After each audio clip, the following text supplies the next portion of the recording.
Androany Alarobia no nandrasana ny fahatongavan'ireo teratany malagasy 70 ny asa tany Arabie Saoudite saingy noho ny famitana ny pitsopitsony amin'ny taratasy hafan'izy ireo mody dia Nihemotra amin'ny zoma 2 Desambra Vaovao izany firenena an-tanindrazana izany. Anisan'ny antony nanomezana lalana ireo malagasy avy any Arabie Saoudite ireo hiditra eto Madagasikara amin'izao fotoana fikatoanana sisy tany sy ny fitsarana ny fampodiana an-tanindrazana ny malagasy tavela tany ivelany ireto ny faharefon'ireo mpiasa malagasy ireo sy ny fangatahan'ny ody 4 amin'ny volana Martsa. Noho ny fahasarotan'ny fikarakarana taratasy sy ny sisa nefa dia izao vao tanteraka izany fampodiana izany hoy lanto raha arsafy taleha jeneraly miatrika ny fandrindrana ny fiaraha-miasa ho an'ny fampandrosoana ao amin'ny ministeran'ny raharaham-bahiny nandritra ny tafa ny fanaovany tamin'ny televiziona nasionaly. No maregny ity tompona raikitra ity fa ny fikambanana herisetra momba ny fifindrammonina no miantoka ny lany raitra amin'izao fampodiana izao.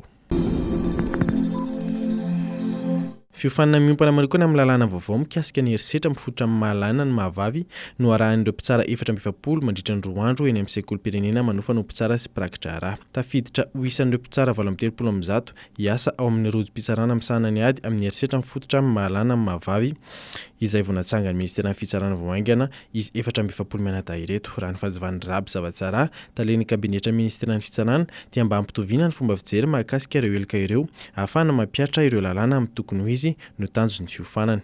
Ireo mpitsara avy amin'ny fitsarana ambaratonga voalohany, ny fitsarana avo ary ny fitsarana fandravana didy avy eto Antananarivo ireo miatrika ity fiofanana andiny voalohany ity.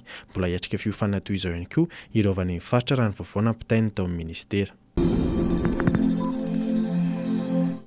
Ny zoma 17 Novambra izao no hiakatsehatra voalohany ekipam-pirenena malagasy ny basketball. Ny ekipa tunisiana no hiaonany amin'izany lalao mandroso amin'ny fifantsana AFROBASKET 2024. Omaly talata no Niainga teto Madagasikara mandray fiaramanidina ataon'osy be ny delegasiona malagasy ka nihazo any Kigali renivohitra Rwanda izay anatanterahana ny fifantsanana ny 2020 ka hatramin'ny 20 Novambra izao. Aorian'ny fiaonana ny zoma izao dia hiaona amin'ny Republika Centrafrika ny ekipa malagasy ny sabotsy ary ny Republika Demokratika ny Kongo ny alahady.